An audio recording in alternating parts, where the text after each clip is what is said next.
Bom dia, na paz do Senhor. Vamos continuar hoje comentando o nosso plano de leitura anual em ordem cronológica. Na leitura de hoje, ou a leitura desses dias, ela parece um pouquinho bagunçada, porque está aí misturando alguns capítulos de crônicas, que são genealogias, essa parte primeira de crônicas, e misturando com salmos. Então, na leitura de hoje, nós vamos ler alguns salmos, não são contínuos, são alguns que foram pinçados e colocados aqui no meio dessa parte de genealogias de crônicas. Vamos meditar um pouquinho e entender um pouquinho essa questão dos salmos. Primeira coisa que eu gosto sempre de repetir é que o livro de Salmos, embora Davi seja conhecido como o grande salmista, reconhecidamente e oficialmente, ele não escreveu nem metade dos salmos. O livro de Salmos tem 150 salmos e Davi oficialmente escreveu 73, ou seja, um pouquinho menos da metade. Embora tenham muitos salmos sem autoria, né, sem ter oficialmente quem escreveu, remete-se a Davi, porque o jeito, a forma, o vocabulário é muito parecido com os salmos de Davi. Então, até tem aí uns 15, 20 salmos que pode-se dizer que são de Davi. Mas são conjecturas, são estudos e não afirmações pela Bíblia, porque a Bíblia não reconhece a autoria de muitos salmos. Simplesmente a autoria desconhecida, escrita anônima, e tá muito bom, porque na verdade não vai fazer tanta diferença assim no nosso dia a dia. Então hoje nós vamos comentar aqui Salmos 43, 44, 45, 49, 84, 85 e 87. E eu confesso que assim, o ano passado, quando eu comentei a Bíblia, é muito mais fácil eu comentar o livro de Salmos de uma vez do que ficar comentando os Salmos dessa forma avulsa. Eu já havia lido uma vez a Bíblia toda em ordem cronológica. Essa aqui é a segunda vez que eu estou lendo. E é muito bom para nós termos a linha do tempo, dos acontecimentos na Bíblia, das coisas que acontecem. Mas na prática, comentar picado assim é bem mais difícil. E eu não sei como é que fica para quem está lendo, para quem está ouvindo. Mas vamos em frente. Então, olha só, a equipe, a pessoa que que desenvolveu esse plano de leitura em ordem cronológica, colocou aqui, depois das genealogias de crônicas, os primeiros 2 capítulos, colocou o Salmo 43. Mas, olha que interessante, o Salmo 43, ele é uma continuidade do 42. E aí, eles dão o plano, mas eles não disponibilizam os critérios, mesmo porque esse plano existe há mais de 10, 15 anos aí. Eles não disponibilizaram os critérios da divisão. Então, eu não sei dizer o porquê que o 43 está aqui sem o 42 junto, já que no original o 42 e o 43 são continuidade, tá bom? Mas vamos lá, que na prática mesmo, como eu falo, isso não vai fazer tanta diferença assim, né? O que faz diferença na nossa vida é entender a palavra de Deus, entender os princípios de Deus, entender o que Ele quer para a nossa vida e viver e praticar isso. Bom, o Salmo 43, como eu disse, é uma continuidade de 42, e o Salmo 42, ele foi escrito pelos filhos de Corá. E é um salmo de clamor, de socorro para a alma angustiada. Então o 43 segue nesse mesmo tom. É um salmo pedindo socorro. É um salmo que mostra uma alma extremamente angustiada, quase em desespero, pedindo para que Deus restitua ali os privilégios que tinha no santuário. O versículo-chave, que eu gosto sempre de falar, um versículo-chave, é o 4, que fala o seguinte: então irei ao altar de Deus, do Deus que é a minha grande alegria, e com harpa te louvarei, ó Deus, Deus meu. Então, esse salmo mostra um desejo, um anseio de estar na presença de Deus, mais do que qualquer outra coisa. A esperança do salmista é de que haverá redenção para a situação em que eles estão vivendo aqui. Essa situação de angústia, situação de desespero, ao mesmo tempo em que há essa ansiedade de estar na presença de Deus. E isso, esse desejo de estar na presença de Deus, ele não deveria ser só por conta de igreja aberta ou de igreja fechada, mas ele deve ser a nossa constância, deve ser um sentimento constante para a gente, querer estar na presença de Deus. Existe um ensinamento, e eu mesmo falo isso, que nós devemos orar com vontade e principalmente orar sem vontade, quando estamos sem vontade, por conta de muitas coisas aí que influenciam esse desejo de orar. Esse estar na presença de Deus não é assim. Aqui o 43 ele fala realmente de desejo, de vontade, de paixão de estar na presença de Deus. E aí vamos para o Salmo 44. O Salmo 44 também é um salmo dos filhos de Corá, ou seja, não é de Davi, né? Só quebrando um pouquinho esse conceito de que todo mundo pensa que salmos são todos de Davi. O Salmo 44, ele é um salmo que tem um tom profético, né? Ele mostra ali uma visão profética de dias de sofrimento do povo de Deus. Os salmos, eles, embora tenham data em que foram escritos, nós poderíamos dizer que eles não são datados, porque eles refletem sim a situação que nós estamos vivendo hoje. E o bom de salmos é isso. Não importa que ano, que década, que século que ele é lido, ele sempre vai refletir a vida que nós estamos vivendo, porque são salmos muito espirituais, são cânticos muito espirituais. Então o Salmo 44, ele é uma visão profética, ele tem esse tom profético de dias de sofrimento do povo de Deus, né? Ou seja, refletindo, como eu já disse, os nossos tempos atuais. E nesse salmo, o salmista suplica a Deus que Deus opere novamente os milagres do passado. Mas principalmente aqui o salmista, ele fala de sofrimento que o povo de Deus viveu no passado e como Deus os livrou desse sofrimento. Então ele pede: Senhor, livra-nos mais uma vez do sofrimento. Lá no passado, tu nos livraste, livra-nos agora novamente. E tem um versículo aqui bem interessante no Salmo 44, que é o versículo 22, que fala o seguinte: sim, por amor de ti, somos mortos todo dia, somos reputados como ovelhas para o matadouro. Falando do povo de Deus que está sofrendo, que por amor de Deus, por amor de ti, somos mortos todos os dias. Este versículo, exatamente desse jeito, Paulo repetiu ele lá em Romanos 8,36. Dá uma olhadinha em Romanos 8,36, que é exatamente esse versículo 22. E o que o salmista está falando aqui é justamente isso. O povo de Deus sofrendo perseguição, sofrendo luta, sofrendo dificuldade e, por amor de Deus, sofrendo perseguição, sendo como que morto todos os dias. Como que ovelhas para o matadouro, numa situação onde muitas vezes nós não podemos reclamar, não podemos falar, mas hoje nós estamos vivendo exatamente esse Salmo 44. No Salmo 44 eu ainda quero destacar o versículo 5, que fala o seguinte: por ti venceremos os nossos inimigos, pelo teu nome pisaremos os que se levantam contra nós. Então, a nossa vitória, Jesus já deu na cruz. Eu falo que nós não precisamos vencer mais nada. Jesus venceu na cruz. O que nós precisamos é lutar as nossas batalhas, é permanecer em pé, por amor de Cristo. E é isso que esse Salmo 44 está nos mostrando. Vamos em frente. Salmo 45.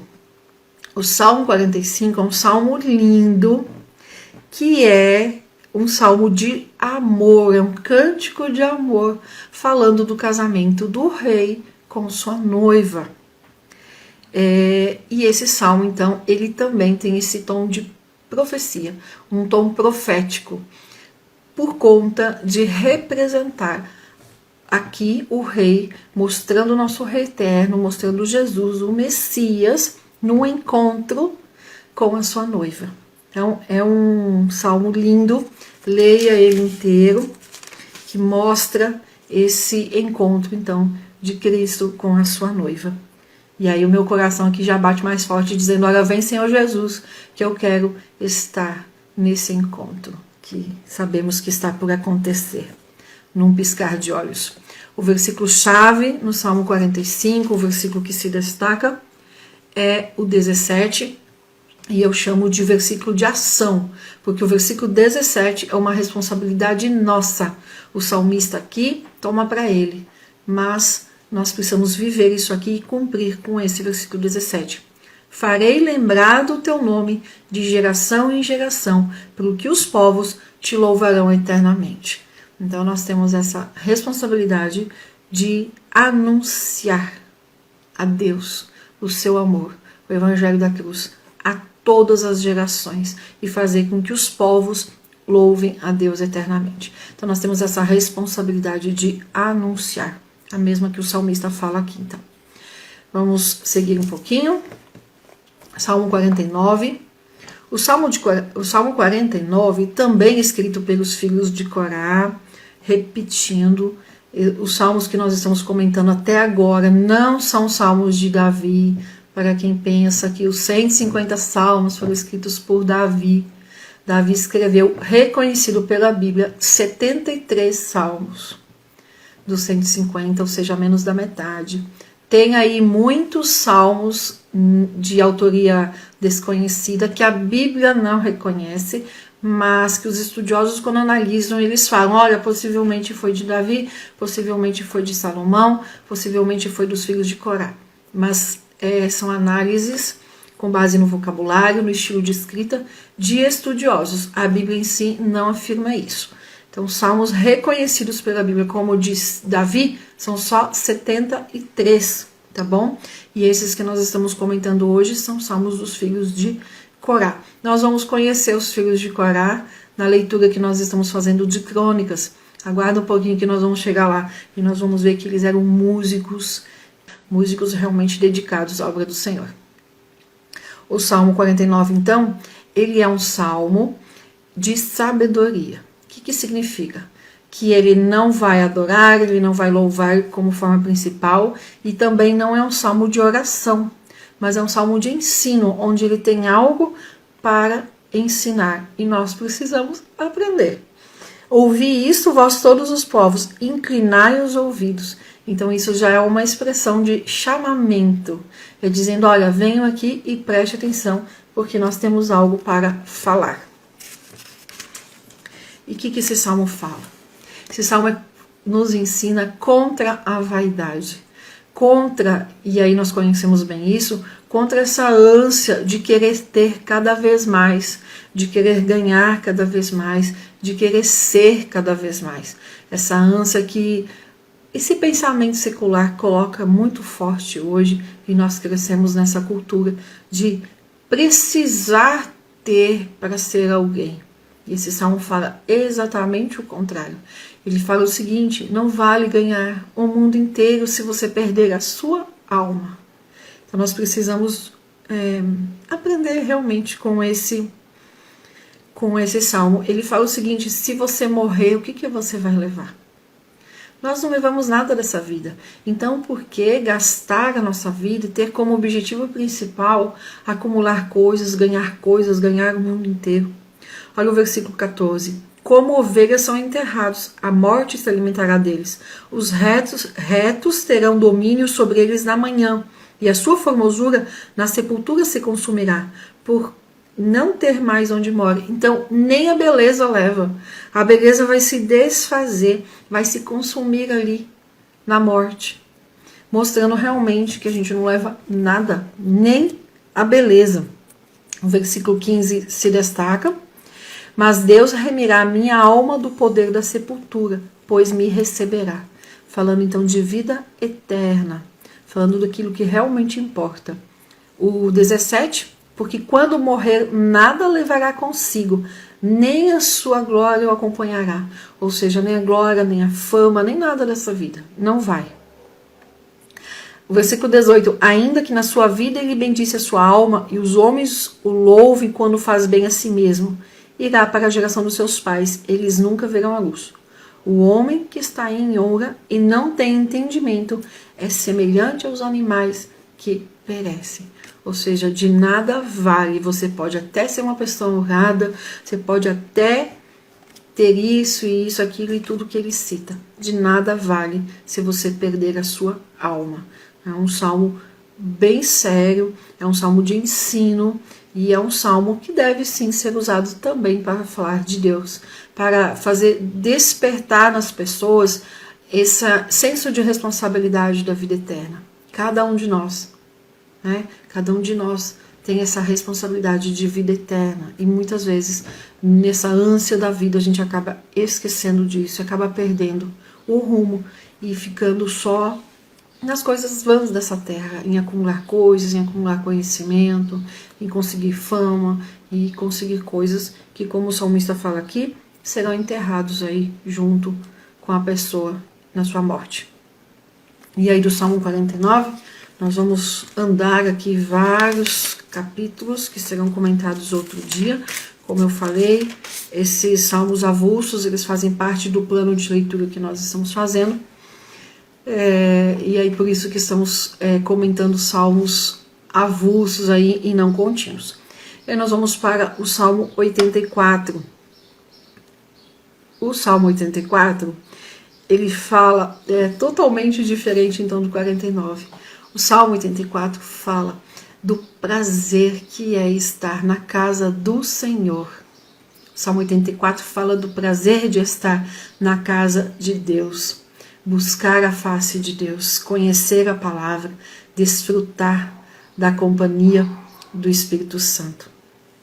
O Salmo 84, ele não é dos filhos de Corá, mas ele foi escrito para os filhos de Corá. Então dá a entender que foi escrito para que eles louvassem esse cântico na casa do Senhor, já que eles eram ali músicos na casa do Senhor. O versículo-chave aqui no 84, que eu chamo a atenção, é o 10, porque vale mais um dia nos teus átrios do que em outra parte 1000. Preferiria estar à porta da casa do meu Deus a habitar nas tendas da impiedade. Olha o versículo 2. A minha alma está anelante e desfalece pelos átrios do Senhor. O meu coração e a minha carne clamam pelo Deus vivo. Até o pardal encontrou casa e andorinha, ninho para si e para sua prole, junto dos teus altares, Senhor dos exércitos, Rei meu e Deus meu. Bem-aventurados que habitam em tua casa, louvar-te-ão continuamente. Então, mostrando essa ansiedade, essa vontade, esse prazer de estar na casa do Senhor. Bem-aventurado é uma expressão que em muitas Bíblias nós encontramos feliz é. Feliz é o homem que... Mas no original, bem-aventurado não é feliz. Bem-aventurado no original hebraico é uma expressão que significa mais do que feliz. Então não é só feliz o homem que habita na casa do Senhor. É mais do que feliz. É uma felicidade de alma. É uma felicidade que realmente preenche todos os espaços. Estar na casa do Senhor, adorar ao Senhor. Salmo 85, vamos para ele. Olha só, salmo para o cantor entre os filhos de Corá. Então ali um deles fez esse salmo, escreveu esse salmo. E é um salmo, é uma oração que nos remete um pouco a Lamentações 3, lá quando Jeremias fala assim, eu vou lembrar das coisas que me dão esperança. Então, nós temos essa dificuldade com o passado de muitas vezes ficarmos lembrando só aquilo que traz tristeza, só o que foram traumas, o que foram dificuldades. E Jeremias, lá em Lamentações 3, ele fala isso. Vou trazer à minha memória somente aquilo que me dá esperança. E aqui é o que nós vemos nesse salmo. Lembrar coisas que nos dão esperança. Lembrar do que Deus já fez. Então é um salmo que pede restauração a Deus, restauração da situação atual. E aí fala o seguinte: lembra dos tempos antigos, dos tempos onde o Senhor cuidou do seu povo, onde o Senhor restaurou o seu povo. Por isso aqui nesse salmo, o salmista aqui fala: restaura-nos, Senhor, restaura o seu povo. Porque eles estão lembrando dos tempos antigos, de tantos momentos que já passaram, onde Deus restaurou, fez novo. E aqui eles pedem isso novamente. E esse salmo também mostra uma confiança na palavra de Deus. Uma confiança de que, se Deus falou, Ele vai fazer. A palavra de Deus é imutável. Deus é fiel à sua palavra. E o versículo que eu chamo a atenção aqui, o 8: escutarei o que Deus, o Senhor, disser, porque falará de paz ao seu povo e aos seus santos, contanto que não voltem à loucura. Então, essa necessidade, essa consciência que nós temos de escutar o Senhor e falar e fazer aquilo que Ele nos falar. O versículo 10: a misericórdia e a verdade se encontraram, a justiça e a paz se beijaram. O 12: também o Senhor dará o bem e a nossa terra dará o seu fruto. Essa confiança de que Deus vai fazer o que Ele for que vai fazer. E lembrando do passado, no sentido de servir como testemunho para reavivar a nossa esperança em Deus. E aí, por fim, da leitura de hoje, eu vou conferir aqui de novo, é o Salmo 87, o último salmo. O Salmo 87 é um salmo bem curtinho, também é um salmo para os filhos de Corá, então certamente para eles entoarem a Deus ali no templo de Deus. O Salmo 87 é uma referência a Sião, a Jerusalém. O templo do Senhor, ele foi construído no Monte Moriá. E ali então tem muitos acontecimentos do povo de Israel, muitos acontecimentos do povo de Deus ali nesse lugar.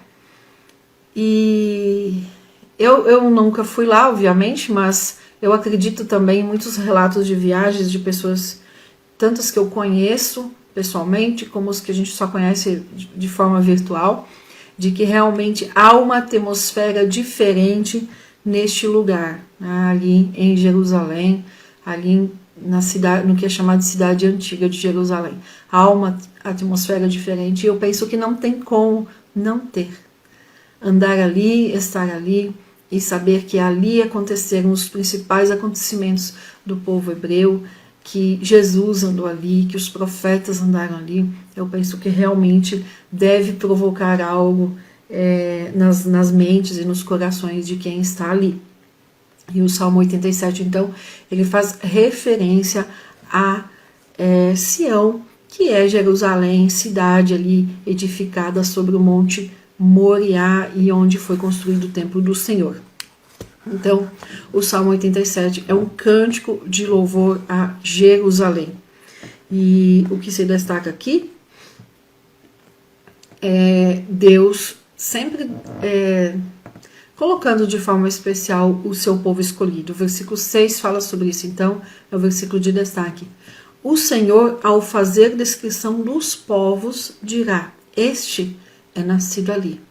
Ou seja, quem é nascido lá, né, o povo Israel, o povo judeu, é um povo especial em todos os aspectos. E quando Deus passando os olhos, ele vai falar: aquele ali nasceu lá, aquele ali nasceu lá. Mostrando esse cuidado de Deus com o povo dali. O versículo 2 fala: o Senhor ama as portas de Sião mais do que todas as habitações de Jacó. Coisas gloriosas se dizem de ti, ó cidade de Deus. Dentre os que me conhecem, farei menção de Raabe de Babilônia. Eis que da Filiste, de Tiro e da Etiópia se dirá: este é nascido ali.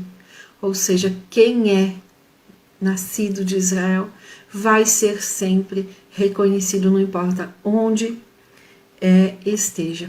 E aí eu trago uma referência para a gente que não está diretamente aqui, mas depois no Novo Testamento, principalmente em Hebreus, nós vamos encontrar essas referências, E aí eu não vou comentar muito, só citar mesmo, porque quando nós formos ler e comentar Hebreus, eu vou lembrar disso aqui então. Mas olha só, nós podemos não ter nascido na Israel física, mas espiritualmente nós somos filhos de Deus. Nós também somos hoje povo escolhido de Deus. João 1:12 fala que Deus nos deu o poder, em algumas versões, mas a versão que eu mais gosto é que Deus nos deu o direito de sermos chamados filhos de Deus. Então, esse mesmo cuidado que Deus tem com o povo que nasceu em Israel fisicamente, Deus tem também com os filhos adotivos que Ele tem.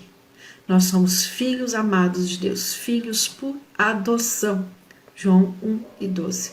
Então, nós também teremos ou temos esse cuidado de Deus. Deus olha para as pessoas e fala: essa aqui é minha filha adotiva.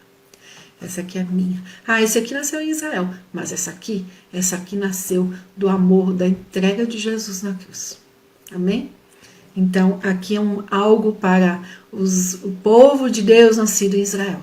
Mas nós também temos essa promessa de cuidado de Deus, como filhos adotivos de Deus. Está lá em João 1:12. Amém? Leia, medite a Bíblia todo dia, mas viva a palavra de Deus, que essa é a parte mais importante. Está lá em Josué 1. Viva a palavra de Deus. Que vocês tenham um dia abençoado na presença de Deus. E até mais. Fiquem com Deus.